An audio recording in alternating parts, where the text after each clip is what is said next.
जय माता दी। आप और आपके परिवारजनों पर माँ भगवती की कृपा सदा बनी रहे। आज से चैत्र नवरात्रि प्रारंभ हो रही है और आप सभी को नवरात्रि की भी ढेर सारी शुभकामनाएं। हमारे चैनल पर आज से आप लगातार 9 दिनों तक चैत्र नवरात्रि के हर दिन की कथाओं के साथ साथ श्री दुर्गा सप्तशती के सारे पाठ भी सुन सकते हैं, जिसके लिए आप हमारे चैनल को अभी सब्सक्राइब करके बेल आइकन जरूर प्रेस कीजिएगा, ताकि हर दिन अपलोड होने वाली ये वीडियोस आपको सही समय पर मिल सके। साथ ही हमारे चैनल पर आजकल देवी भागवत पुराण की कथाएं भी सुनाई जा रही हैं। आप अगर हो सके तो जरूर सुनिएगा। आज पहले दिन श्री दुर्गा सप्तशती के पहले अध्याय के साथ ही श्री दुर्गा कवच और शापोद्धार मंत्र का पाठ किया जाता है। तो पहले सुनिए शापोद्धार मंत्र, फिर श्री दुर्गा कवच और उसके बाद पहले दिन का पहला अध्याय। सबसे पहले दिन हाथ में जल और पुष्प लेकर श्री दुर्गा सप्तशती के पाठ पढ़ने का संकल्प लेना चाहिए। फिर शापोद्धार मंत्र का उच्चारण 7 बार करना चाहिए, जिसे आप पहले दिन और अंतिम दिन जरूर करें। मंत्र है ओम ह्रीं क्लीं श्रीं क्रां क्रीं चंडिका देवे शाप नाशानुग्रह कुरु कुरु स्वाहा। ये शापोद्धार मंत्र कहलाता है। इसके बाद उत्कीलन मंत्र का जाप करना चाहिए, जिसका आपको 21 बार जाप करना होता है। मंत्र है ओम श्रीं क्लीं ह्रीं सप्तशती चंडिके उत्कीलनम कुरु कुरु स्वाहा। अब सुने श्री दुर्गा देवी कवच पाठ। कहा जाता है कि संसार में जितने भी कवच पाठ हैं, उन सभी में श्री दुर्गा कवच पाठ सबसे उत्तम होता है और माँ दुर्गा का ये कवच संसार के सभी 18 पुराणों में सबसे अधिक शक्तिशाली कवच माना जाता है। कहा जाता है जो भी भक्त श्रद्धा के साथ इस कवच का पाठ कर लेता है, फिर उसे कभी किसी प्रकार का कोई भय नहीं रहता। मार्कंडेय ऋषि के अनुसार श्री दुर्गा कवच का पाठ स्नान करके किसी आसन पर बैठकर पूर्व दिशा की ओर मुंह करके ही करना चाहिए। इस पाठ को जो भी व्यक्ति नवरात्रि के दिनों में नियमित रूप से करता है, माँ दुर्गा उनकी हर प्रकार से रक्षा करती हैं। महर्षि मार्कंडेय जी बोले, हे पितामह, संसार में जो गुप्त हो और जो मनुष्यों की सब प्रकार से रक्षा करता हो और जो आपने किसी को आज तक बताया ना हो, वह कवच मुझे बतलाइए। तब श्री ब्रह्मा जी कहने लगे, अत्यंत गुप्त और सब प्राणियों की भलाई करने वाला कवच मुझसे सुनो। प्रथम शैलपुत्री, दूसरी ब्रह्मचारिणी, तीसरी चंद्रघंटा, चौथी कूष्मांडा, पांचवी स्कंदमाता, छठी कात्यायनी, सातवीं कालरात्रि, आठवीं महागौरी तथा नवी सिद्धिदात्री, यह देवी की 9 मूर्तियां हैं और यही नवदुर्गा कहलाती हैं। आग में जलता हुआ, रण में शत्रु से घिरा हुआ, विषम संकट में फंसा हुआ मनुष्य अगर दुर्गा के नाम स्मरण करे तो उसको कभी भी हानि नहीं होती। रण में उसके लिए कोई भी आपत्ति नहीं होती और न उसे किसी भी प्रकार का दुख या डर ही होता है। हे देवी, जिसने श्रद्धा पूर्वक तुम्हारा स्मरण किया है उसकी वृद्धि होती है और जो तुम्हारा चिंतन करते हैं उनकी तुम निसंदेह रक्षा करने वाली हो। चामुंडा प्रेत पर, वाराही भैंसे पर, रौद्री हाथी पर, वैष्णवी गरुड़ पर अपना आसन जमाती है।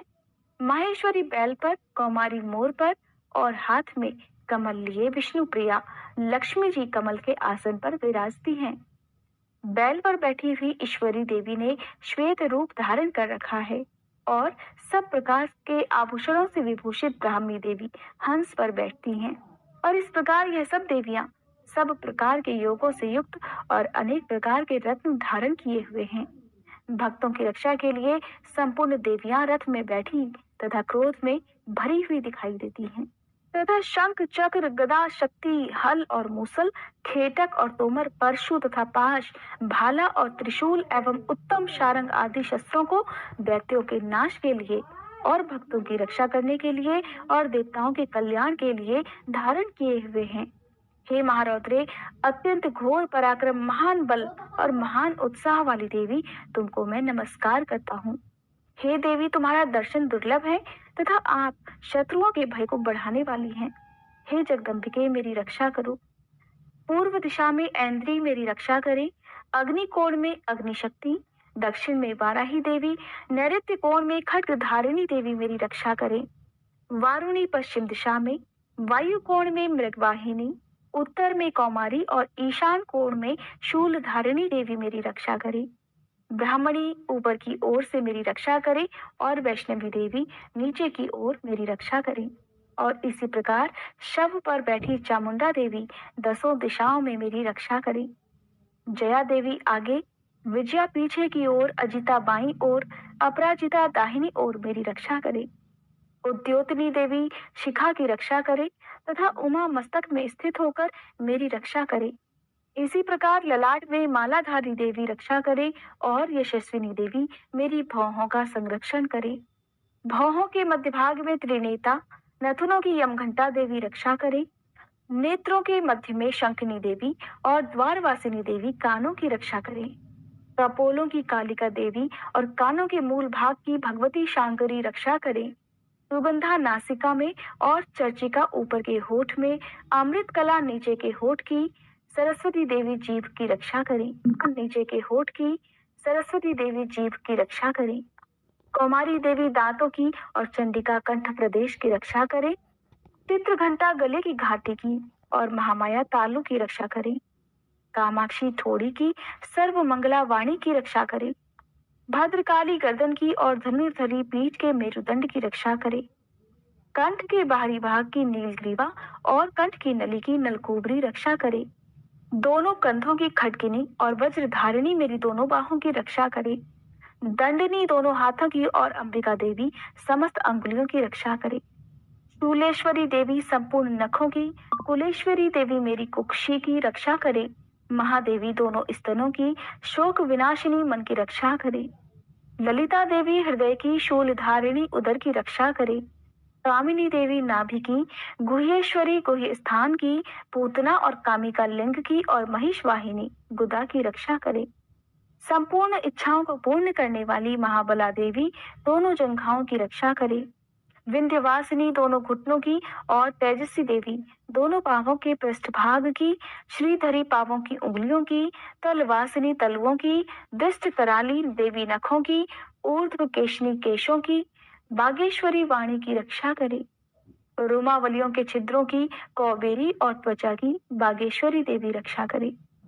पार्वती देवी रक्त मज्जा वसा मांस हड्डी की रक्षा करे। काल रात्रि आंतों की रक्षा करे।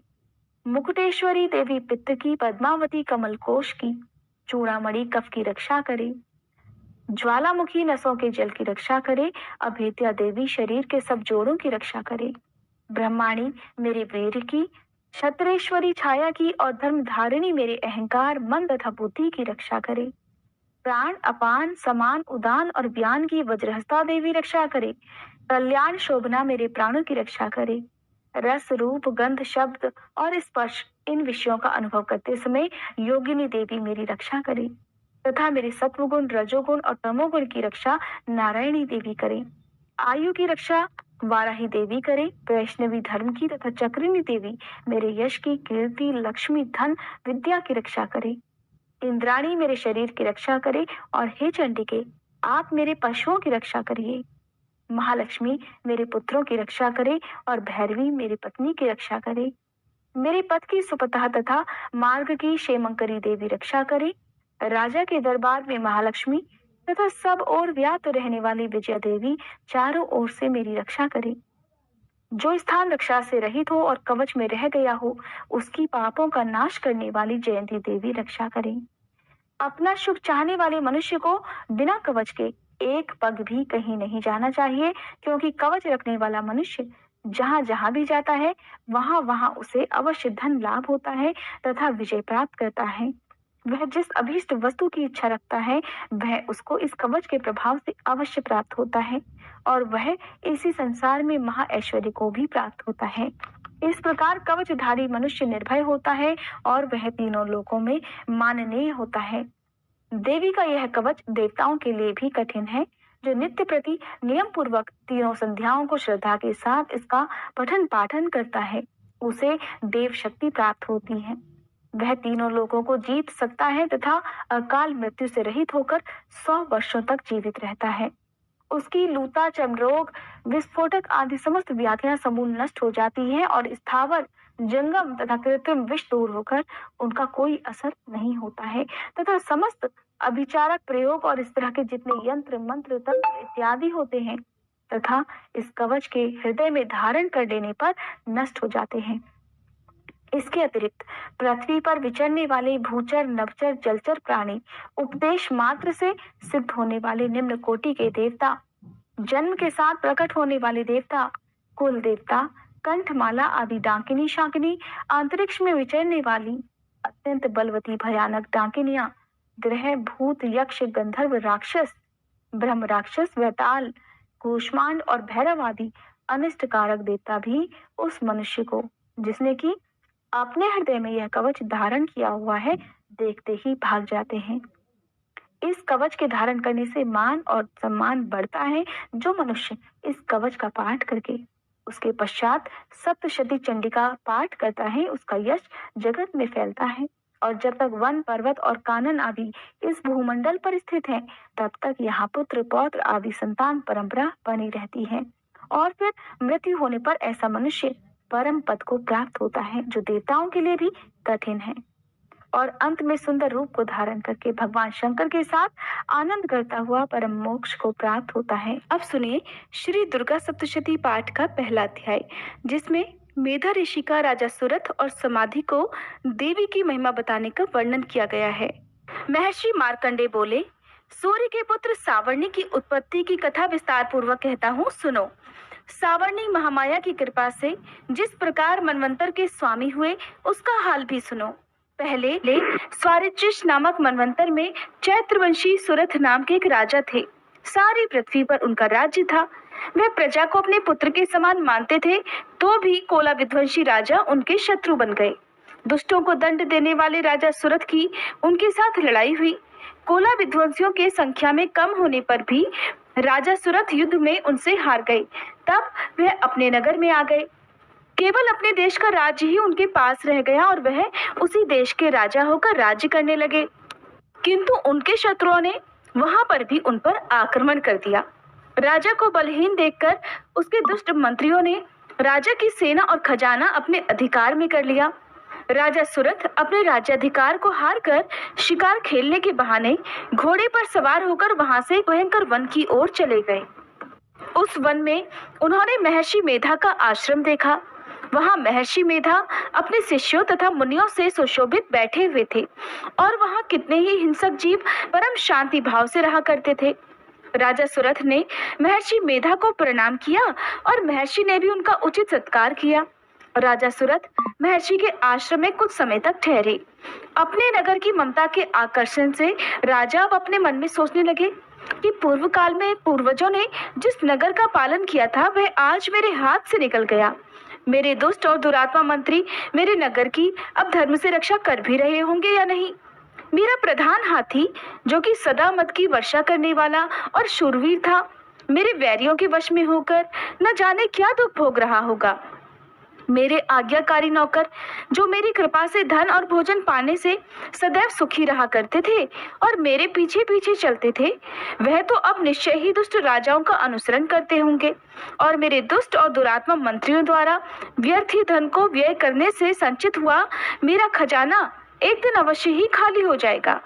इस प्रकार की बहुत सारी बातें सोचता हुआ राजा निरंतर दुखी रहने लगा। एक दिन राजा सुरथ ने महर्षि मेधा के आश्रम के निकट एक वैश्य को देखा तो राजा ने उससे पूछा कि भाई, तुम कौन हो? यहाँ तुम्हारे आने का क्या कारण है और तुम मुझे शोकग्रस्त से दिखाई देते हो, इसका क्या कारण है? राजा के ये नम्र वचन सुनकर वैश्य ने महाराज सुरथ को प्रणाम करके कहा, राजन, मेरा नाम समाधि है। मैं धनियों के कुल में उत्पन्न एक वैश्य हूँ। मेरे दुष्ट स्त्री पुत्रादिकों ने लोभ से मेरा सब धन छीन लिया और मुझे घर से निकाल दिया है। मैं इस तरह से दुखी होकर इस वन में चला आया हूँ और यहाँ रहता हुआ मैं इस बात को भी नहीं जानता कि अब घर में इस समय सब कुशल हैं या नहीं। यहाँ मैं अपने परिवार का आचरण संबंधी कोई समाचार भी नहीं पा सकता कि वह घर में इस समय कुशल पूर्वक हैं या नहीं। मैं अपने पुत्रों के संबंध में ये भी नहीं जानता कि वह सदाचारी है या दुराचार में फंस गए हैं। राजा बोले, जिन धन के लोभी स्त्री पुत्रों ने तुम्हें घर से निकाल दिया है, फिर भी तुम्हारा चित्त उनसे क्यों प्रेम करता है? तब वैश्य कहने लगा, मेरे विषय में आपका ऐसा कहना ठीक है राजन, किंतु मेरा मन इतना कठोर नहीं है यद्यपि उन्होंने धन के लोभ में पड़कर पितृ स्नेह को त्याग कर मुझे घर से निकाल दिया है, फिर भी मेरे मन में उनके लिए कठोरता नहीं आती।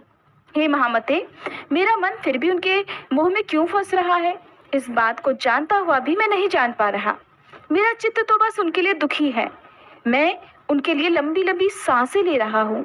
उन लोगों में तो प्रेम नाम को भी नहीं है, फिर भी ऐसे नेह स्नेहियों के लिए मेरा हृदय कठोर नहीं होता।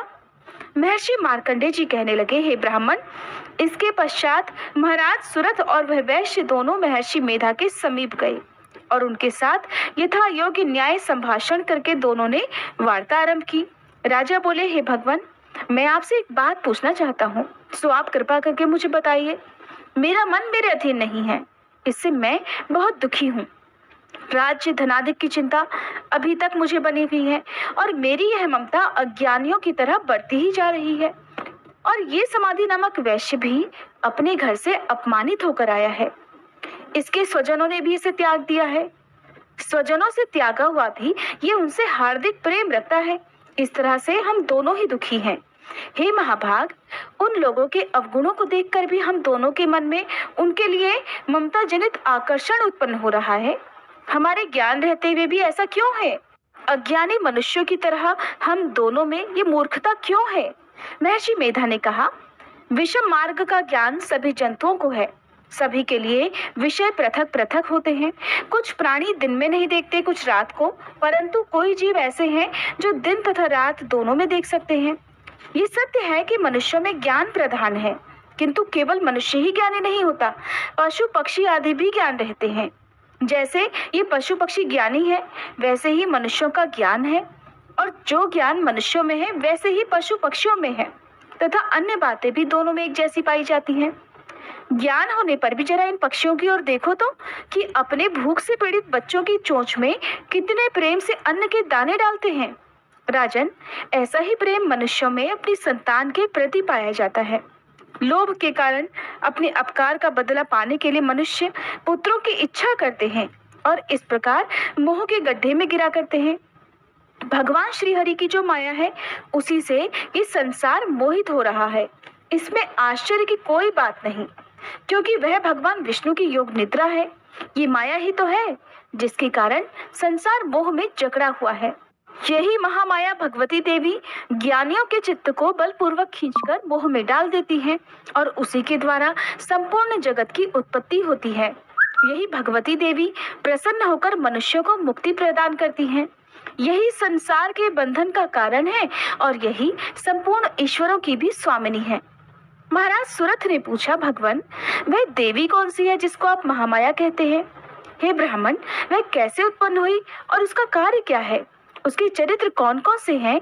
प्रभु, उसका जैसा भी प्रभाव हो, जैसा भी स्वरूप हो, वह सब ही कृपा कर मुझसे कहिए, मैं आपसे सुनना चाहता हूँ। महर्षि मेधा बोले, राजन, वह देवी तो नित्य स्वरूपा है, उसके द्वारा यह संसार रचा गया है, तब भी उसकी उत्पत्ति अनेक प्रकार से होती है। वह सब आप मुझसे सुनो। वह देवताओं का कार्य सिद्ध करने के लिए प्रकट होती है, उस समय वह उत्पन्न हुई कहलाती है। संसार को जलमय करके जब भगवान विष्णु योग निद्रा का आश्रय लेकर शेष शैया पर सो रहे थे, तब मधु कैटभ नाम के दो असुर उनके कानों के मैल से प्रकट हुए और वह श्री ब्रह्मा जी को मारने के लिए तैयार हो गए। श्री ब्रह्मा जी ने जब उन दोनों को अपनी ओर आते देखा और ये भी देखा कि भगवान विष्णु तो योग निद्रा का आश्रय लेकर सो रहे हैं, तो वह उसी समय श्री भगवान को जगाने के लिए उनके नेत्रों में निवास करने वाली योग निद्रा की स्तुति करने लगे। श्री ब्रह्मा जी कहने लगे, हे देवी, तुम ही स्वाहा, तुम ही स्वधा और तुम ही वशटकार हो। स्वर भी तुम्हारा ही स्वरूप है, तुम ही जीवन देने वाली सुधा हो। नित्य अक्षर प्रणव में अकार, उकार, मकार, इन तीनों में माताओं के रूप में तुम ही स्थित हो। इनके अतिरिक्त जो बिंदु पद अर्धमात्रा है, जिसका कि विशेष रूप से उच्चारण भी नहीं किया जाता है, हे देवी, वह भी तुम ही हो। हे देवी, संध्या, सावित्री तथा परम जननी तुम ही हो। तुम इस विश्व को धारण करने वाली हो। तुमने ही इस जगत की रचना की है और तुम ही इस जगत का पालन करने वाली हो और तुम ही कल्प के अंत में सबको भक्षण करने वाली हो। हे देवी, जगत की उत्पत्ति के समय तुम सृष्टि रूपा होती हो। पालन काल में स्थित रूपा हो और कल्प के अंत में संहार रूप धारण कर लेती हो। तुम ही महामाया, महाविद्या, महामेधा, महारात्रि और मोहरात्रि हो। श्री ईश्वरी और बोध स्वरूपा बुद्धि भी तुम ही हो। लज्जा, पुष्टि, तुष्टि, शांति और क्षमा भी तुम ही हो। तुम खड्ग धारणी, शूल धारणी, घोर रूपा तथा गदा, चक्र, शंख और धनुष को धारण करने वाली हो। बाण, भुषुंडी और परिघ ये भी तुम्हारे ही अस्त्र हैं। तुम सौम्य और सौम्यतर हो। यही नहीं बल्कि जितनी भी सौम्य तथा सुंदर वस्तुएं इस संसार में हैं, उन सब से बढ़कर सुंदर तुम हो। पर और अपर सब पर रहने वाली सुंदरी तुम ही हो। हे सर्वस्वरूपे देवी, जो भी सत असत पदार्थ हैं और उनमें जो शक्ति है वह तुम ही हो। ऐसी अवस्था में भला तुम्हारी स्तुति कौन कर सकता है? इस संसार की सृष्टि, पालन और संहार करने वाले जो भगवान हैं, उनको भी जब तुमने निद्रा के वशीभूत कर दिया है, तो फिर तुम्हारी स्तुति कौन कर सकता है? मुझे भगवान विष्णु तथा भगवान शंकर को शरीर धारण कराने वाली तुम ही हो। तुम्हारी स्तुति करने की शक्ति किसमें है? हे देवी, तुम तो अपने इन उदार प्रभावों के कारण ही प्रशंसनीय हो। मधु और कैटभ जो भयंकर असुर हैं, इन्हें तो मोह में डाल दो। श्री हरि भगवान विष्णु को भी जल्दी जगा दो और उनमें इनको मार डालने की बुद्धि भी उत्पन्न कर दो। महर्षि मेधा बोले, हे राजन, जब श्री ब्रह्मा जी ने देवी से इस प्रकार स्तुति करके भगवान को जगाने तथा मधु और कैटभ को मारने के लिए कहा, तो वह भगवान विष्णु के नेत्र, मुख, नासिका, बाहु, हृदय और वक्ष स्थल से निकलकर श्री ब्रह्मा जी के सामने खड़ी हो गई। उनका ऐसा करना था कि भगवान श्री हरि तुरंत जाग उठे और दोनों असुरों को देखा, जो कि अत्यंत बलवान तथा पराक्रमी थे और मारे क्रोध के जिनके नेत्र लाल हो रहे थे और जो ब्रह्मा जी का वध करने के लिए तैयार थे। तब क्रुद्ध होकर उन दोनों दुरात्मा असुरों के साथ भगवान श्री हरि पूरे 5000 वर्ष तक युद्ध करते रहे। एक तो वह अत्यंत बलवान तथा पराक्रमी थे, दूसरे महामाया ने भी उन्हें मोह में डाल रखा था। अतः वे श्री भगवान से कहने लगे, हम दोनों तुम्हारी वीरता से अत्यंत प्रसन्न हैं, तुम हमसे कोई वर मांगो। तब भगवान ने कहा, अगर तुम मुझ पर प्रसन्न हो तो अब मेरे हाथों से मारे जाओ। बस इतना सा ही वर मैं तुमसे मांगता हूँ। अब दूसरे वर का क्या प्रयोजन है? महर्षि मेधा बोले, इस तरह से जब वह धोखे में आ गए और अपने चारों ओर जल ही जल देखा, तो भगवान श्री हरि से कहने लगे, जहाँ पर जल ना हो, सूखी जमीन हो, उसी जगह हमारा वध कीजिए। महर्षि मेधा कहते हैं, तथास्तु कहकर भगवान श्री हरि ने उन दोनों को अपनी जांघ पर लिटाकर उन दोनों के सिर काट डाले। इस तरह से ये देवी श्री ब्रह्मा जी के स्तुति करने पर प्रकट हुई थी। अब तुमसे उनके प्रभाव का वर्णन करता हूँ, सो सुनो। जय माता दी। आज के अध्याय में बस इतना ही। मेधा ऋषि ने इसके बाद जो कुछ भी बताया, उसका वर्णन आप सभी अगले अध्याय में जरूर सुनिएगा। वीडियो